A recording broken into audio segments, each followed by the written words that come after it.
Okay. So, number 1 sa DEC twerk. Ito. So, ang una kong ginawa, distribute ko yung mga terms and yung differential.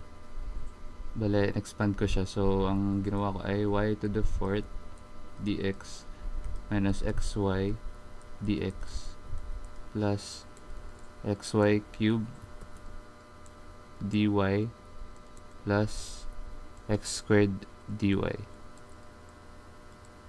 Ba't ko in-expand? Kasi mas madali ako makakita ng mga matchings later. Kasi diba magma-match-match tayo ng mga terms. So, ayun. So, minsan, medyo nahihirapan mga tao sa pagmamatch. Like, ano nga ba yung mga dapat i-match? So, kasi bawat dx, may kaakibat dapat na dy. Okay? So, let's say, kukuha ka ng term from dx. Let's say, y to the 4th dx. Ano yung kamatch sa dy? Yun yung tatanungin mo. So, either, ang hanapin mo kamatch ay makikita mo yung derivative niya dun. Okay? Sa term na yun. Or makita mo ang kanyang antiderivative sa term na yun. So, for y to the 4th dx, alin dy dito ang makikita natin either antiderivative niya or ang kanyang derivative. Let's say, x squared dy.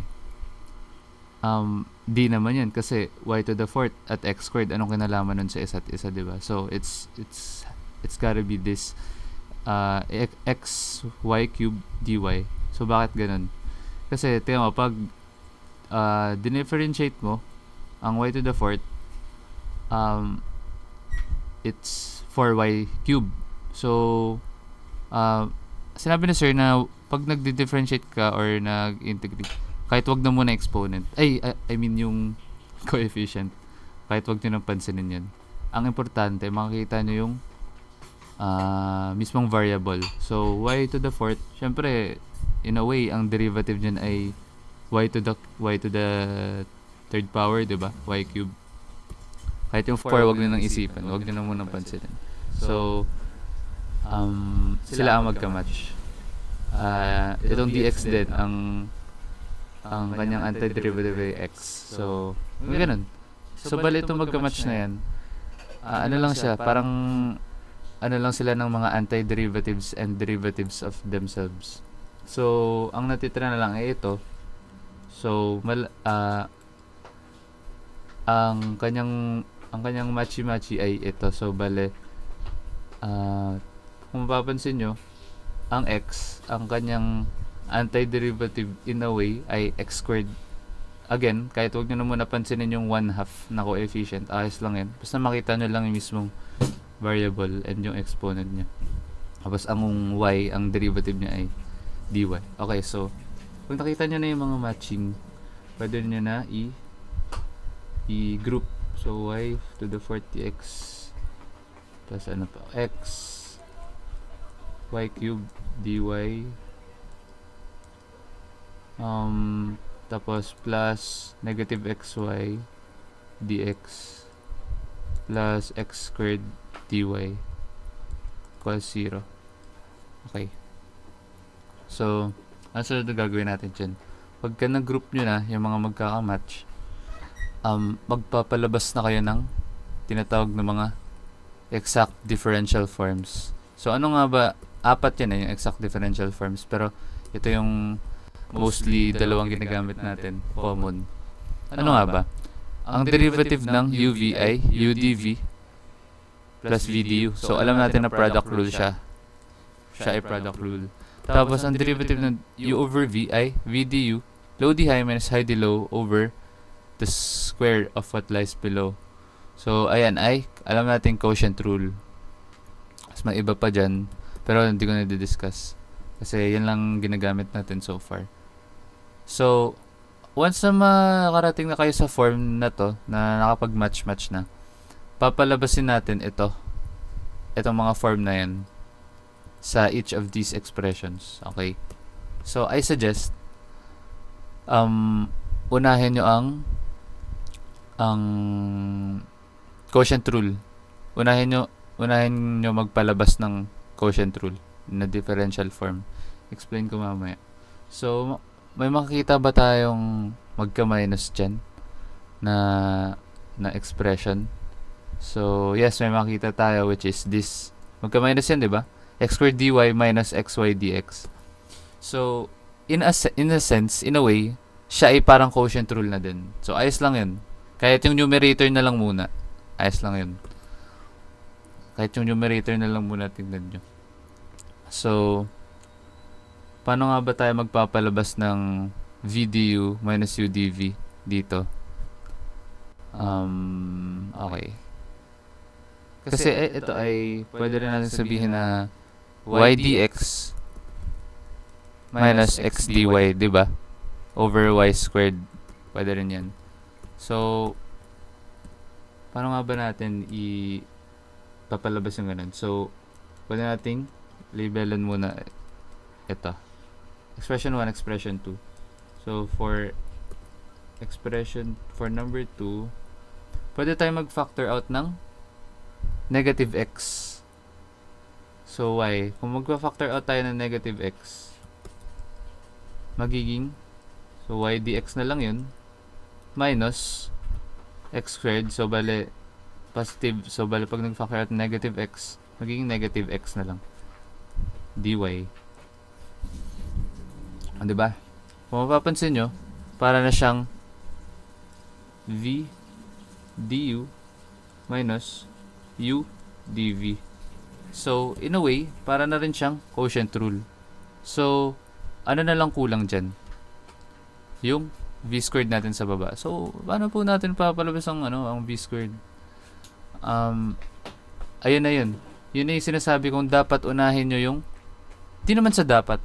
I just find it easier na kung uunahin yung quotient rule. Kasi, para mapalabas ang v squared, i-divide nyo buong equation sa v squared. Okay. So, let's say, inuna nyo to na isolve. Ganyan. Parang mahirap, di ba? Tapos mamaya, mag-divide ulit kayo ng So, ang ginawa ko kasi, inuna ko to para makapag-divide ako ng v squared sa isa't isa. Kasi pag nakapag-divide ako ng v squared, makakapag-simplify pa ako eh, 'di ba? Makakapag-simplify pa ako ng expression na to. Okay. Makakapag-simplify pa tayo ng kung ano-anong term dyan sa tabi-tabi. So, yun nga, ang sunod natin gagawin, divide everything by v squared. So, bale, y to the fourth dx plus xy dy over, ang v natin ay y, so bale y squared. So bale ito ay negative x na, wait lang, negative x y dx minus x dy y squared. Okay. So, ayan. Ba't tayo nag-divide ng y squared, ng v squared? Kasi, para mapalabas natin ang quotient rule dito. Okay, so, masisimplify natin siya. So, bali, ito ay magiging y squared dx plus xy dy minus x. Alam natin na ang buong equation na ito, buong expression na ito ay equal sa ating differential form na derivative of u over b. So, ayan. Pwede natin siya isulat as derivative. Ang u natin ay x, ang v natin ay y. Okay. So, ayan. Equals 0 pa din. So, next na natin na ito. Ayan ang last natin na pagkakaabalahan. So, magka-plus sila. So, automatic, mapapansin natin na siya ay, it is taking in the form of product rule, u dv plus v du. So, paano natin papalabas yan? Ang y dx plus x dy. Paano natin papalabas yan? Okay, so, pwede tayo mag-factor out ng y. So, bale, y dx plus x dy over x dx over y plus 0. So, alam natin na ito ay parang u dv plus v du, diba? So, parang it takes the exact differential form ng product rule. So, pwede na natin siyang i-rewrite as y d uv, which is xy, diba? Minus x over y. Okay. So, since meron tayong mga differential, pwede na tayo separable. Pwede tayo mag-separable. So, papansin natin, both differentials natin ay yung coefficient nila hindi function of x and y. So, hindi sila ganyan. So, dapat, bago tayo integrate, kasi once na makarating tayo dito, usually nag-integrate na tayo. Pero, hindi muna kasi hindi natin makapagpalabas ng function of x and y sa both differentials. So, paano nga ba natin gagawin yun? I-divide natin both sides by y. Okay? Bakit natin gagawin yun? Kasi, wait lang. Kasi, kung mapapansin nyo, maka-cancel ito. Maka-cancel yan. Okay? Ang matitira na lang ay constant na 1 katabi ng differential natin, which is integrable na siya. At kung mapapansin nyo, ito yung maging x over y dxy, which is integrable na din kasi tingnan mo, ang dxy tapos ang katabi ng function is dxy, tingnan mo, x over y tapos ang katabi ng function is x over y din. So, bale, integrable na siya. Ingat lang guys kasi kung gagawin yung xy, let's say xy ganun, tapos okay, let's say dinivide nyo ito sa okay, wait lang, copy ko lang. Okay, let's say dinivide nyo sa x ang lahat, x. So, cancel yan. So, negative dx over y, integrable siya. Kung papansin nyo ito, integrable ba siya? I don't know kung integrable siya, pero alam ko mahirap integrate. Kasi ito y over x, tapos d xy. Papansin nyo, ang inyong differential ay in the form of product rule. Pero ang inyong function of xy ay magka-divide. Parang sobrang hirap nyo integrate or not integrable at all. So, advisable na kung ang differential nyo ay xy, ang function of f of xy nyo dapat ay magka-times din. Kung ang differential nyo ay dx over y, ang function na katabi nun dapat ay magka-divide din. Okay? So, ayun. Kaya tayo nag-divide ng y both sides. So, at this point, pwede na tayo mag-integrate. Okay. So, anong integral ng dxy? Simply xy. Ba? Isang buong yan. So, anong integral ng xy dx over y? X over y dx over y. Yun ay, ito ay isang buong term eh. So, bale, x over y squared over 2. Para lang kayo kunwari, x dx. Dx squared over 2. Ganyan nga. So, bale, x buong to is squared mo tas over 2. Parang ganun. So, bale, ang integral ng 0 ay c. So, simplify na lang. Pwede nating i-divide both sides by 2. Well, ito ay maging x squared y squared over 2 plus c. Divide natin both sides by 2. Bale, yan maging 2xy minus x squared y squared equals c pa din, 2c, c pa din. Since may fraction pa rin, pwede natin silang pag-isahin, going same denominator. Same denominator, y squared. So, bale, ano ba yan? Ito, multiply mo sa y squared. So, 2x y cube. 2xy cube. Ito, multiply mo sa y squared times 1. So, bale, kasi ganun yun, di ba? Pag nag-ano lang kayo. Pag LCD. Pag multiply mo sa y squared, makakancel. Tapos, times 1, edi x squared. Parehas na sila. Tapos, ito ay c. So, ang alam ko, ang gustong form ni sir ay function of f of xy equals c. Yan ang gustong form ni sir. Pero, let's say, sa test iba. So, pwede nyo pang, since may fraction pa, pwede nyo pang i-multiply both sides of the equation sa y squared. So, bali matatanggal ng y squared. Bali, ang sagot ay 2xy cubed minus x squared equals cy squared. Pero, feeling ko di ko magpapagano ng sir. Feeling ko, yung ganyang equals to c ay, yan na yung mismong sagot. Bali, yan na. Tsaka lang.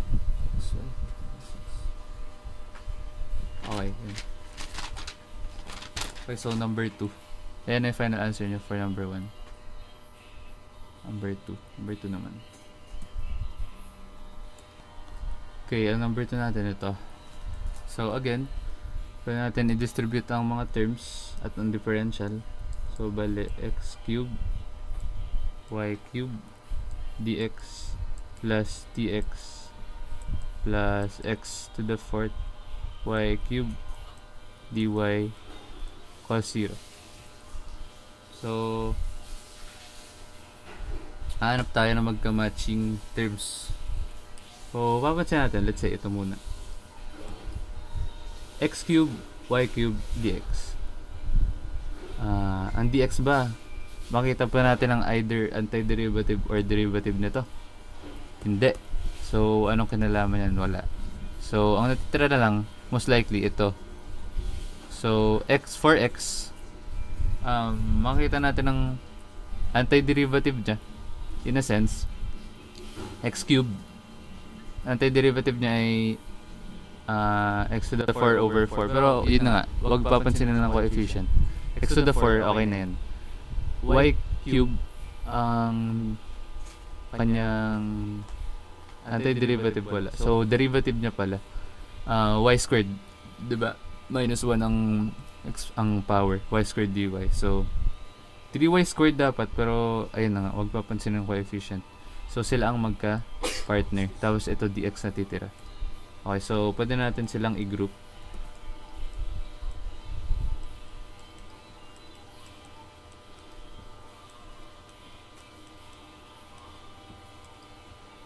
Tapos, nagkasalot itong dx.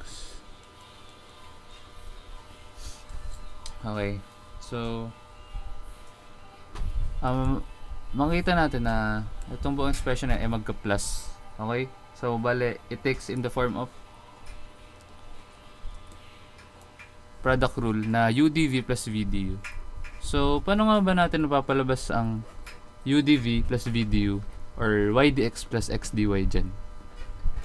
Simple, magpa-factor out lang tayo. Anong pwede natin i-factor out?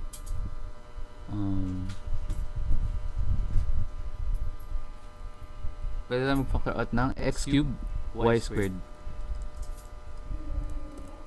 X cube y squared. So, bali matitira dito, wala ng x. Y squared ay bali y dx plus x to the 4, bali may isang x. Y squared, mawala na yan, dy. Ay, shit. Dx equals 0. So, ayun na. Tawag dito. In the form na siya ng natin i-write yan as dxy. plus dx plus 0. Okay. So, pwede tayo mag-integrate, no? Pero, wag. Kasi, mahihirapan tayo. Imagine nyo, nag-integrate kayo ng, let's say, x to the 5, tapos y to the 6, tapos dxy. Ang hirap nyan, di ba? Integrable siya. I don't know kung integrable or integrable siya, I think. Pero, mahirap.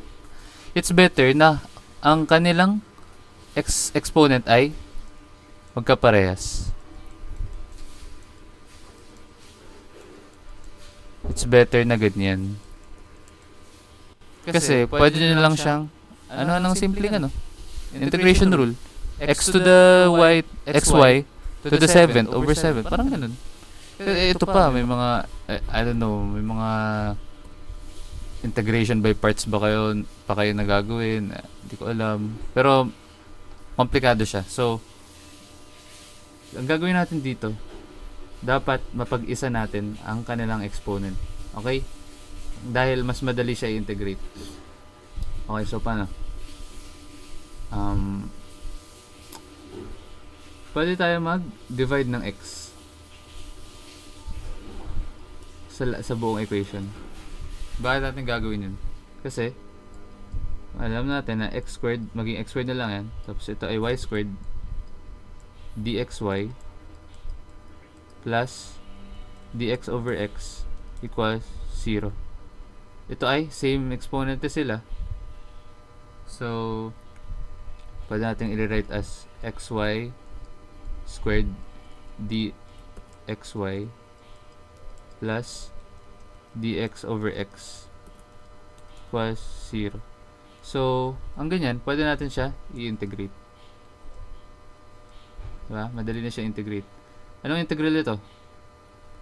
Simple. xy cube over 3. Plus, anong integral niyan ay ln x equals c. So, pwede natin divide both sides sa 3. I mean multiply both sides sa 3. So, bale, wait lang. I-ano natin para malinaw. Sa 3. Bale, ayan ay magiging xy cube plus 3 ln x equals 3cic pa din. So, ayan. Actually, pwede na yung sagot pala.